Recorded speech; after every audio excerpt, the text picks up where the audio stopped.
السلام. في هذا الفيديو غنكمل معكم سلسلة ملخصات دروس الاجتماعيات للدورة الثانية كيف ما ديجا بدينا معكم. كيف ما كتشوفوا معايا في هذا الملخص غنركزوا على درس المراحل الكبرى لبناء الدولة المغربية الحديثة. بالضبط غادي نعتمدوا في إنجاز هذا الملخص هذا على المعطيات والمعلومات اللي كاينه في كتاب المنار. الا انت كتقرا في كتاب التجديد او كتاب واحد اخر ما عليك الا تدخل لاشين غتلقى ملخص اخر ديال نفس الدرس ولكن مديور على حسب كتاب التجديد. نبداو على بركة الله. باش نقدروا نبنيو الدولة المغربية الحديثة اللي حنا عايشين فيها اليوم كيخص 3 ديال المراحل. اوكي، المرحلة الأولى غتبدا من الاستقلال، حيت الدولة المغربية الحديثة فوقاش تبنات من بعد ما شدينا الاستقلال. راه ديجا كانت عندنا دولة مغربية كتسمى دولة المرابطين الموحدين العلويين إلى آخره. هاد الدول هذه غادا تمشي من بعد ما غيجي الاحتلال الفرنسي والإسباني، ملي غيدخلوا غادي يبنيو دولات بالمنطق ديالهم هما. فرنسا داكشي اللي كانت شاداه غتسميه المغرب الفرنسي، والاخرى غتسميه المغرب الاسباني، وغادي دير فيه قوانين صبليونيه وادارات صبليونيه الى اخره. ملي غنشدوا الاستقلال غيخصنا نحيدوا هذاك الشيء كله اللي كان عنده علاقه مع الاحتلال ونديروا اشياء خاصه بنا حنا كمغاربه وكمسلمين باش نسيروا البلاد ديالنا. وهذا الشيء علاش غيتم انشاء او بناء الدوله الحديثه في المغرب اللي غادا طرا على 3 المراحل. المرحله الاولى كيف ما قلت لكم غتبدا من الاستقلال في 56 وغتستمر حتى الوفاه ديال محمد الخامس في 61. عقل على هاد التواريخ مزيان.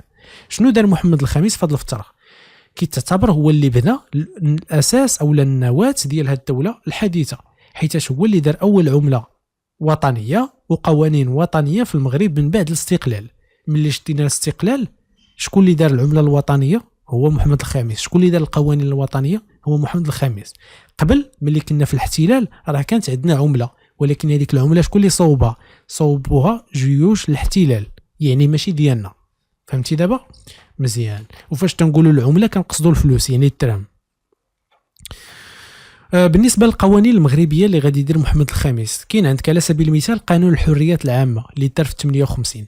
هذا القانون الحريات العامه كيدوي على الحريات المواطنين، كبحال مثلا التجمعات العموميه، يعني المواطنين اللي بغاو يديروا تظاهره ولا تجمهور في الشارع راه كاين قانون اللي كينظم هذاك التجمهور، خاصهم يكونوا كيحترموا هذاك القانون باش ما يجيوش لعندهم المعلول ويضربوهم. وايضا خص تكون عندهم لوتوريزاسيون باش يقدروا يديروا هذاك التجمهور، ماشي غير يجيو يدير تجمهور. بالاضافه لهذا الشيء كاين عندنا باش ما ننساش هذا القانون ديال الحريات العامه ايضا كينظم العمل الصحفي. فاش تنقولوا العمل الصحفي يعني الخدمه ديال اصحاب الجرائد والصحفيين. راه انت كصحفي الا باغي تدوي على واحد الموضوع خص يكون عندك وثائق وادله ومراجع اللي كتبازا عليها كدليل باش تدوي على ذاك الموضوع. الا كنتي كدوي على شي حاجه وتقدر تكون صحيحه 100% ولكن ما عندكش الدليل، يعني غتمشي للحبس الا دعاك مولاها. اوكي، عندك الدليل راه ملي غيدعيك غتجبد له الدليل غيسكت وغادي يمشي بحالاته. ايضا محمد الخامس غادي يدير عده وزارات وادارات اللي كتسير البلاد، وغادي يدير عده ابناك مغربيه باش يسيطر على الاقتصاد ديال المغرب ويحيد هذوك الشركات وديك الابناك الفرنسيه والاسبانيه اللي كانت مسيطره عليه. دابا غندوزو للمرحله الثانيه اللي كتسمى ارساء الديمقراطيه والبناء الاقتصادي والاجتماعي. فاش كندويو على المرحله الثانيه هنا كندويو على المرحله اللي غيطلع فيها الحسن الثاني للحكم من بعد ما مات الاب ديالو.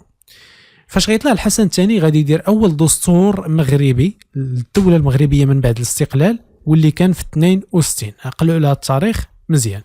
الدستور المغربي شنو كان كيتضمن؟ كان فيه بزاف ديال الامور، من اهمها اقرار النظام ديال الحكم في المغرب اللي هو عباره عن اماره المؤمنين وملكيه دستوريه. كيفاش ملكيه دستوريه؟ يعني النظام ديال الحكم في المغرب هو نظام ملكي ودستوري، يعني هذاك النظام الملكي الدستور هو اللي كيأطرو. الدستور هو اللي تيقولها شنو خص الملك يدير وشنو خص المواطن يدير وشنو خص الوزير يدير الى اخره. مزيان. ايضا الحسن الثاني غادي يدير عده سدود كبرى في المغرب اللي غادا تنفع الاقتصاد الوطني ديالنا بشكل كبير، وغادي يطبق مخططات اقتصاديه اللي غتطور من الاقتصاد ومن الحاله ديال المجتمع المغربي، كبحال مثلا المخطط ديال 1965 و67. هذا المخطط الاقتصادي جاء باش يصلح المجال الفلاحي والسياحي بالمغرب، حيت الا صلحنا هاد المجالين غنقدروا ندخلوا بزاف ديال الدوفيز، وبالتالي غنقدروا نشريو الادويه اللي غيحتاجها المواطن، نشريو الغاز، نشريو البترول، ونخدموا الناس. وبهذه الطريقه الحاله الاجتماعيه ديال مجموعه من الاسر المغربيه غتحسن. وعندنا ايضا بالاضافه لهذا الشيء الحسن الثاني غادي يدير تعديلات على الدستور المغربي كي بحال الدستور ديال 70 والدستور ديال 72. هاد الدساتير هذه جات باش تعزز من المكانه ديال الملك وتحتفظ بالمكانه الملكيه في المغرب، وايضا بالدين الاسلامي، وتحسن من الوضعيه ديال الحكومه والبرلمان. اوكي، غادي ندوزو دابا للمرحله الثالثه اللي هي مرحله تفعيل البناء الديمقراطي والاقتصادي. كيفاش التفعيل؟ يعني المرحله اللي غادي نابليكيو فيها، غنطبقوا فيها هذاك الشيء اللي كنا كنبنيوه شحال هذيك القوانين اللي كنا كنديروها شحال غادي نجيو في هذه الفتره وخصنا نطبقوها. اوكي مزيان، ونطوروها ايضا. هذه المرحله غتبدا من 75. علاش من 75؟ حيت في 75 دارت المسيره الخضراء، وبالتالي المغرب قدر يكمل الوحده الترابيه ديالو على كافه المملكه المغربيه من الراس حتى للرجلين. ديك الساعه غادي يتم العمل على تفعيل السياسات الديمقراطيه والاجتماعيه اللي دارت في المراحل السابقه.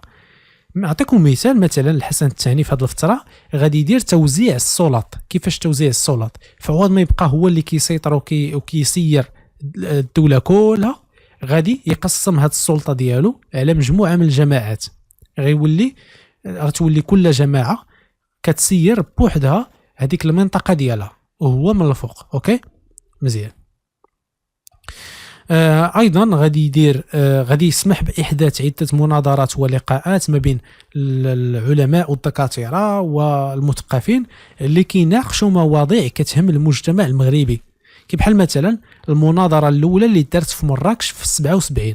هذه المناظره هذه كانت ما بين دكاتره ومثقفين كانوا كيناقشوا مبدا التعايش ما بين الدوله والمواطنين، يعني كيفاش الدوله خصها تتعامل مع المواطن وكيفاش المواطن خصو يتعامل حتى هو مع مؤسسات الدوله. وعندنا المناظره الرابعه اللي دارت في 89 واللي كانت كتدوي على مبدا الامانه وحقوق المواطنين، يعني هنا هذيك الدكاتره وهذوك المثقفين كانوا كيناقشوا الحقوق اللي خصها تعطى للمواطن المغربي في ذاك الوقت. بالاضافه لهذا الشيء الحسن الثاني غادي يدير اصلاحات للمجال ديال الاقتصاد، كي بحال مثلا اصلاح التجاره والضريبه. غادي ينفتح على الاسواق الخارجيه وغادي يدير تسهيلات ضريبيه للمستثمرين باش يجيو يستثمروا في البلاد ويخدموا الناس. بالنسبه للاصلاحات الضريبيه كاين اللي ما غيفهمهاش. فاش تنقولوا اصلاحات ضريبيه يعني واحد المستثمر امريكاني جا بغى يدير مشروع في المغرب، الا جا وقلتي له غنفرض عليك 50% ديال الضريبه على الدقه الاولى، غايقول لك بناقص اخويا مشي انا للصين، علاش نجي لعندك نتايا؟ ملي كيجي كيخصك دير له تسهيلات ضريبيه، غتقول له مثلا 10 سنين ما غنحسبش عليك الضريبه، ولكن خدم ليا مغاربه ودخل ليا الدوفيز. شكون اللي رابح في هذه القضيه؟ انت وهو. هو بعدا راه رابح وانت رابح، كتخدم الناس ما كيبقاوش البطاله وكتدخل الدوفيز، وفي نفس الوقت كتكتسب المهاره والتقنيات ديال الخدمه اللي ممكن تستعملها باش دير مصنع خاص بك انت. دابا غندوزو الاهتمامات الاجتماعيه والاقتصاديه ديال العهد الجديد. فاش تنقولوا العهد الجديد يعني كندويو على عهد محمد السادس اللي عايشين فيه حاليا. محمد السادس غادي يكون مهتم كتير بزاف بالمجال الاجتماعي والاقتصادي. فاش تنقولوا المجال الاجتماعي يعني المواطنين. على سبيل المثال فاش تولى الحكم غادي يحاول يطبق داك المفهوم ديال دولة الحق والقانون. دولة الحق والقانون هي الدولة اللي كتحمي الحقوق المواطنين وأيضا كتفرض الواجبات على المواطنين كيف ما بغاو يكونوا، من صباغ حتى الوزير كلهم مواطنين. كيفاش غادي يبدا يحاول يطبق في هذا المفهوم او اللي يوصل لهذا المفهوم ديال هذه الدوله؟ غادي يدير مثلا عده مؤسسات اللي كتعاون المجتمع المغربي كي بحال ديوان المظالم. ديوان المظالم هي مؤسسه كيمشيو ليها الناس اللي تظلموا في الحق ديالهم شحال هذه او لا حتى دابا باش ينصفوهم ويعوضوهم في الحقوق ديالهم. وعندنا مؤسسات محمد الخامس للتضامن وصندوق التنميه الاجتماعيه لمحاربه الفقر. هادو بجوج مديورين باش يعاونوا الفقراء والطبقه الهشه من خلال عده اشياء كيف ما كتعرفوا.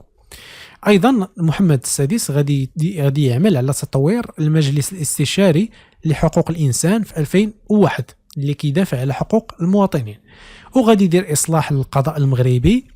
بالاضافه لهذا الشيء غادي يدير دستور ديال 2011 اللي هو دستور جديد، واللي جا باش يفعل او لا يحث على تفعيل الديمقراطيه وحقوق الانسان في الدوله المغربيه. ايضا محمد السادس غادي يكون مهتم بتطوير المجال الاقتصادي، حيتاش غادي يدير قوانين كتحفز المستثمرين باش يجيو يديروا المشاريع ديالهم هنا. وايضا غادي يدير عده مؤسسات اللي كتنمي المشاريع المغربيه وكتعاون المقاولين المغاربه، كبحال الصندوق ديال الحسن الثاني للتنميه والتجهيز، وهذاك البرنامج ديال المواكبه ديال فرصه الى اخره.